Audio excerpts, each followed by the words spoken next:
Hello viewers, let's crack UPSC CSC के YouTube channel पर आप सभी का स्वागत है। I hope you are doing great. आज इंडिया का सेंसेक्स जो है वो बाउंस बैक किया है। स्टॉक मार्केट में थोड़ा पॉजिटिव मोमेंटम देखने को मिला है।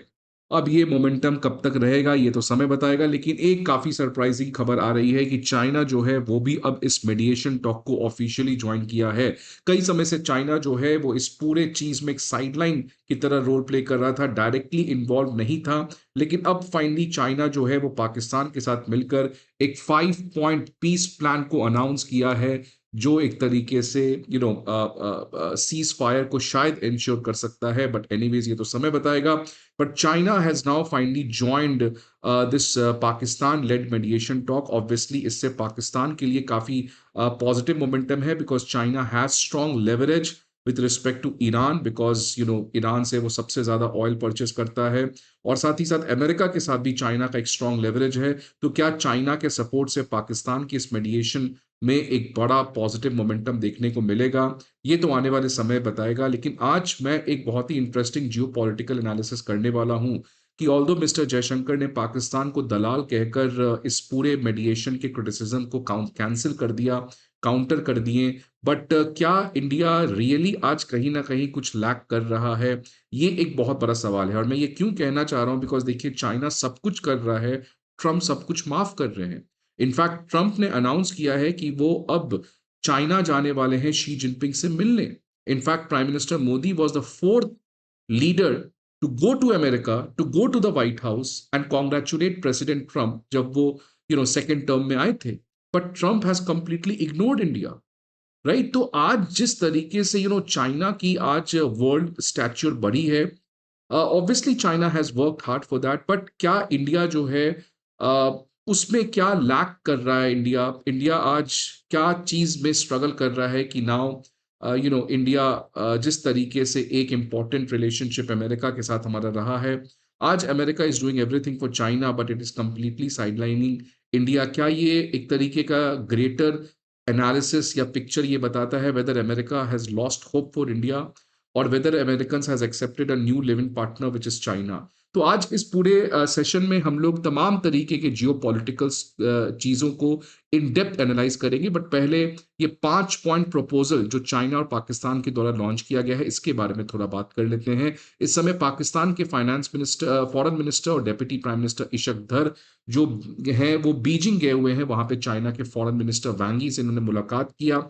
दोनों कंट्री ने अपना ऑल वेदर स्ट्रेटेजिक पार्टनरशिप को स्ट्रेंथन करने की बात की, सीपेक 2.0 की बात की और बहुत सारी चीजों के बारे में बातचीत किया। लेकिन जो सबसे इंपॉर्टेंट चीज था ये 5 पॉइंट प्रपोजल था, जिसमें सबसे पहला है इमीडिएट सेसेशन ऑफ हॉस्टिलिटीज। किसी भी तरीके से ह्यूमैनिटेरियन असिस्टेंस को रोकना नहीं चाहिए। एटलीस्ट वहां पे दोनों कंट्रीज को अलाउ करना चाहिए जो फूड, मेडिसिन, ये सब चीजें जो जा रही हैं। पीस टॉक को जल्द ही स्टार्ट करना पड़ेगा, because there is only one way by which this war can come to a stop, which is dialogue and diplomacy. और इसलिए हमें इन चीजों को सपोर्ट करना पड़ेगा। नॉन मिलिट्री टारगेट्स, वो चाहे सिविलियन हो, एनर्जी इंफ्रास्ट्रक्चर हो, डीसैलिनाइजेशन प्लांट हो, इस पे किसी भी कंट्री को अटैक नहीं करना चाहिए। तो ये क्लियरली तरीके से इजराइल और अमेरिका के ऊपर टारगेट है। लेकिन एक बैलेंसिंग रोल यहाँ पे खेला गया है चाइना के द्वारा, जहां पे उसने ये भी कहा है security of shipping lane straight of Hormuz को ईरान को कंप्लीटली फ्री कर देना चाहिए। तो एक तरीके से ये जो प्रपोजल है, इसमें एक तरफ ईरान के ऊपर चाइना जो है वो मैसेज देना चाह रहा है that please open Strait of Hormuz ASAP, और दूसरे तरफ इजराइल और अमेरिका को कह रहा है नॉन मिलिट्री टारगेट्स के ऊपर किसी भी तरीके का डैमेज नहीं होना चाहिए। And then a general thing, UN charter को हमें फॉलो करना है। यूएन चार्टर के जो प्रिंसिपल्स हैं और मल्टीलैटरलिज्म को फॉलो करते हुए इसका एक मल्टीलैटरल सॉल्यूशन निकालना है, ना कि कोई कंट्री यूनिलैटरली इस पर्टिकुलर चीज को रिजॉल्व करने का प्रयास करे। तो एक तरीके से ये 5 पॉइंट प्रपोजल जो है ये अब आया है। लेट्स सी ये आने वाले समय में एक्सेप्ट होता है कि नहीं होता है। लेकिन ये चाइना का वापस से ग्लोबल सिक्योरिटी इनिशिएटिव का एक पावर प्ले है। आपको पता है कि चाइना ने 3 ग्लोबल इनिशिएटिव्स लॉन्च किए हैं, खासकर शी जिनपिंग ने global development initiative, global civilization initiative और ग्लोबल सिक्योरिटी इनिशिएटिव। ये तीनों एक तरीके से इनिशिएटिव शी जिनपिंग के लिए पर्सनली बहुत इंपॉर्टेंट है, बिकॉज ये चाइना के सॉफ्ट पावर को ग्लोबल बनाना चाहते हैं। और इसी ग्लोबल सिक्योरिटी इनिशिएटिव का लास्ट टू लास्ट ईयर एक बहुत बहुत सक्सेसफुल आउटकम आया था जब सऊदी और ईरान के बीच में बीजिंग ने समझौता किया था। ऑल्दो अब ये समझौता तो एक तरीके से शैटर्ड हो चुका है, but yes, China has already done that. और अब इसी ग्लोबल सिक्योरिटी इनिशिएटिव को जो रशिया यूक्रेन वॉर में भी चाइना ने शो किया था, ऑब्वियसली वहां सक्सेसफुल नहीं हो पाया था, अब यहां पे भी चाइना ने ये 5 पॉइंट का प्रपोजल पाकिस्तान के साथ मिलकर एक ग्लोबल सिक्योरिटी इनिशिएटिव जो वर्ल्ड में पीस और सिक्योरिटी लाना चाहता है उसका एक डिस्प्ले करते हुए दिख रहा है। और ऑल्दो चाइना को ये लगता भी है कि आज अमेरिका की जो सॉफ्ट पावर थी उसमें एक सिग्निफिकेंट डिक्लाइन आई है, तो क्या चाइना उस वैक्यूम को फुलफिल कर सकता है? वही चीज यहां पर चाइना करना चाह रहा है। अब जयशंकर जी से जब पूछा गया था कि यूएस ईरान के बीच में भारत क्यों नहीं मीडिएट कर रहा है, तब तो हमने कह दिया कि पाकिस्तान की तरह हम दलाल नेशन नहीं है। अब चाइना भी इस पर्टिकुलर गेम में इन्वॉल्व हो चुका है। क्या जयशंकर चाइना को भी दलाल कहेंगे या किसी तरीके से चाइना को भी हम कोई ना कोई कहकर साइडलाइन कर देंगे? लेकिन आप चाइना के साथ ये स्टेटमेंट यूज नहीं कर सकते हैं, because we know that we are lacking with respect to China. आप देखिए ये न्यूज कितनी ज्यादा स्ट्रेंज है कि ट्रम्प जो है वो चाइना विजिट करने जा रहे हैं 14 और 15 मई को।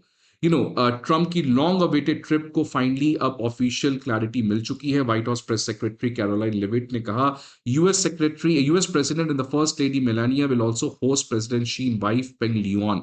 राइट, तो ये पहले यूएस के प्रेसिडेंट चाइना जाएंगे और उसके बाद at a later date China के president along with his wife they will come to America. But ये बहुत ही स्ट्रेंज है because we were expecting Quad की समिट होगी, उसके बारे में कोई पता नहीं है। ट्रम्प जो है वो प्राइम मिनिस्टर मोदी से मिलेंगे, इंडिया आएंगे, कोई भी इसके बारे में पॉजिटिव डेवलपमेंट नहीं है। और खासकर ईरान जो है चाइना जो है वो एक तरीके से इतना एग्रेसिव आज पोजीशन ले रखा है कि ट्रम्प जो है वो कंप्लीटली लगता है चाइना के सामने सरेंडर कर चुके हैं। अब देखिए सबसे बड़ा सवाल यही था इंडिया के लिए, जो सबसे बड़ा डिलेमा है कि क्या अमेरिका कभी ना कभी एक पॉइंट पर आके चाइना के साथ रहना सीख जाएगा। और वही कुछ होते हुए दिख रहा है बिकॉज यूएस जो है वो रशिया के साथ सारे चीजें यूज कर सकता है because US does not depend on Russia. But that's not the same with China. China जो है आज एक ऐसा पार्टनर है अमेरिका का जिससे वो दुश्मनी भी रखता है लेकिन कुछ कर नहीं सकता, उसकी कोई स्ट्रैटेजी काम नहीं कर रही है। इसलिए क्या आज वही जो इंडिया का हमेशा से एक डिलेमा रहा है कि American will start to live with China, Europe ने भी ये कर चुका है। अब क्या अमेरिका जो हमेशा से चाइना को बैलेंस करना चाह रहा था, क्या आज चाइना के साथ वो पीसफुली को एग्जिस्टेंट रिलेशनशिप में रहना चाहता है? मैं ये क्यों कह रहा हूं बिकॉज देखिए सबसे पहले तो चाइना के साथ जितना बड़ा ट्रेड डेफिसिट है अमेरिका का, उसके बावजूद एक लोअर टैरिफ चाइना के ऊपर लगाया गया था 31% का। इस समय आप देखिए ईरानियन ऑयल शिपमेंट्स का लगभग 80% चाइना खरीदता है। क्या अमेरिका को ये नहीं पता है? क्या अमेरिका चाइना के ऊपर सैंक्शन नहीं लगाता है? इंडिया के चाबहार पोर्ट के ऊपर आपने सैंक्शन लगाया, बट यहां पे ईरान से 80% तेल चाइना खरीद रहा है, लेकिन आपकी बिल्कुल चुप्पी साधे हुए हैं डोनाल्ड ट्रंप। चाइना ने क्रिटिकल मिनरल का ब्लॉकेट लगा दिया, ट्रंप को कोई फर्क नहीं पड़ता है। चाइना लगातार ताइवान के ऊपर एग्रेशन कर रहा है, चाइना अमेरिका को कोई फर्क नहीं पड़ता। और क्वाड कहाँ गया? वो क्वाड जो डोनाल्ड ट्रंप ने अपने पहले टेन्योर में लॉन्च किया था, क्वाड तो आज अता पता भी नहीं है क्वाड का। इंडो पैसिफिक की तो कोई बात भी नहीं कर रहा है। तो यही चीज एक तरीके से क्लियरली ट्रेंड दिखलाता है कि अमेरिकन हैव नाउ जो उनका होप था कि इंडिया जो है वो डिलीवर कर सकता है या इंडिया जो प्ले कर सकता है एक लार्जर रोल इस पूरे एरिया में, शायद अमेरिकन एडमिनिस्ट्रेटर्स को ये लगता है कि अब इंडिया वो नहीं कर सकता है। और उसका सिंगल रीजन मेरे हिसाब से है इकोनॉमी, क्योंकि इंडिया की इकोनॉमी आज स्टेबल है, रोबूस्ट है, रेजिलियंट है, काफी अच्छा परफॉर्म की है। But that is not enough. When you're competing for an exam, you don't need to be an average student. You need to be one of the best. And that's what China did, growing at 10%. और आज आप देख सकते हैं India जो है वो economically उतना ज्यादा हम चाइना के साथ कंपीट नहीं करते हैं। आप देखिए कि ये मैं एनालिसिस अपने से नहीं कह रहा हूं, इनफैक्ट इस साल जो भारत सरकार की इकोनॉमिक सर्वे आई थी उस इकोनॉमिक सर्वे में भी कहा गया कि चाइना कितना प्रोग्रेसिव सोचता है, आज से 20 साल की बात सोचता है। अब देखिए जब क्रिटिकल मिनरल्स की बात नहीं कर रहे थे तब चाइना बात कर रहा था, जब सेमीकंडक्टर को लेकर आज कंट्रीज भाग रहे हैं, चाइना कब से सेमीकंडक्टर के पीछे लगा हुआ है। इलेक्ट्रिक व्हीकल, आप सोचे चाइना आज वर्ल्ड का सबसे बड़ा इलेक्ट्रिक व्हीकल प्रोड्यूसर है। इंडिया लास्ट ईयर 50 गीगावाट का रिन्यूएबल एनर्जी ऐड किया है, चाइना लास्ट ईयर 1600 गीगावाट का रिन्यूएबल एनर्जी ऐड किया है। So this is the scale eight which China is working. अब देखिए क्या किया है चाइना ने, एक हैनान फ्री ट्रेड पोर्ट बनाया है चाइना ने हमने साउथ में, और इसका सिंगल रीजन है कि जो आज कंट्री चाइना प्लस वन के अंदर डाइवर्सिफाई करने का प्रयास कर रहे थे। अब उसी चीज को रोकने के लिए चाइना ने हैनान फ्री ट्रेड पोर्ट बनाया है, यहां पे एक नया सिटी बना दिया है जहां पे चाइना के नियम कानून बिल्कुल भी लागू नहीं होंगे। यहां पे कंप्लीट फ्री ट्रेड होगा और जो भी कंट्री जो चाइना से अपने आप को डिकल्पल करना चाहते हैं वो चाइना के ही हैनान फ्री ट्रेड पोर्ट पे अपने जाके मैन्युफैक्चरिंग सेटअप को सेट कर सकते हैं, सर्विस इंडस्ट्रीज को सेटअप कर सकते हैं। तो ये चाइना जो है, जो कंपनीज चाइना के मेनलैंड में नहीं रहना चाहते हैं, बिकॉज कल को इंडिया चाइना यूएस चाइना के बीच में या किसी भी तरीके से चाइना में कोई प्रॉब्लम आता है या चाइना के लीगल सिस्टम से वो डरते हैं, उनको अट्रैक्ट करने के लिए चाइना ने कहा कि देखिए आप चाइना छोड़ के ना जाएं, आप चाइना के अंदर ही रहें, लेकिन आपको कंप्लीटली डिफरेंट तरीके का लॉ, एडमिनिस्ट्रेटिव सेटअप सब कुछ मिलेगा। अब देखिए ये चाइना कैसे अब चाइना प्लस वन स्ट्रेटेजी को सक्सेसफुली काउंटर कर पा रहा है, और इससे इंडिया में जो कंपनी आ रही थी, वियतनाम में जो कंपनी आ रही थी, उस डाइवर्सिफिकेशन स्ट्रेटेजी में आज बहुत सारे कंपनी जो है हैनान फ्री ट्रेड पोर्ट में जा रहे हैं, जहां पे कंप्लीटली जीरो टैरिफ है, वर्ल्ड का बेस्ट क्लास इंफ्रास्ट्रक्चर चाइना दे रहा है और कंप्लीटली डिफरेंट तरीके का लीगल एडमिनिस्ट्रेटिव सेटअप है जो कंपनीज के लिए बहुत बड़े फायदे हैं। अब भारत को क्या करना चाहिए, तो इकोनॉमिक सर्वे ने कहा कि हमें रामायण का वो लेसन याद रखना चाहिए जो युद्ध कांडा में है, कि रावण को डिफीट करने के बाद भी लॉर्ड राम ने एक तरीके से लक्ष्मण को कहा कि जाके तुम रावण से सीखो, उसकी क्या कैपेबिलिटीज थी। तो ये रामायण में क्लियरली बताया गया है कि आपको अपने दुश्मन का उसके वैल्यूज और मेथड्स को नहीं सीखने हैं, लेकिन उसके जो अच्छे चीजें हैं वो हमें जरूर सीखने हैं। और यही चीज इकोनॉमिक सर्वे ने कहा, the art of learning, and today we need to learn from what China has done, and what China is doing at present.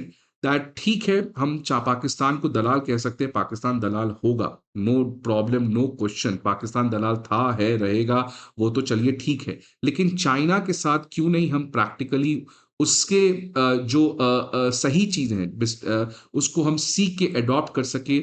और इकोनॉमिक सर्वे ने कहा है कि आने वाले समय में अगर भारत आज इस वर्ल्ड में रेलेवेंट रहना चाहता है तो हमें ये 3 लेयर्ड अप्रोच फॉलो करना पड़ेगा, जहां पे इंपोर्ट सब्स्टिट्यूशन, फिर स्ट्रेटेजिक रेजिलियंस और फिर स्ट्रेटेजिक इंडिस्पेंसिबिलिटी। इंडिस्पेंसिबिलिटी का मतलब कि ऐसा चीज भारत को हमें बनाना पड़ेगा जो और कोई नहीं बना सकता है, तभी हमें लोग पूछेंगे और तभी हमारी फॉरेन पॉलिसी भी काफी ज्यादा ग्रैंड हो पाएगी। आज चाइना से ट्रंप क्यों डरते हैं? बिकॉज क्रिटिकल मिनरल है चाइना के पास, सेमीकंडक्टर है चाइना के पास, सोलर सेल को बनाने वाले तमाम तरीके के बेसिक रॉ मटेरियल्स है। तो ये ऐसा चीज भारत को आने वाले समय में बनाना पड़ेगा जो और कोई नहीं बना सकता है।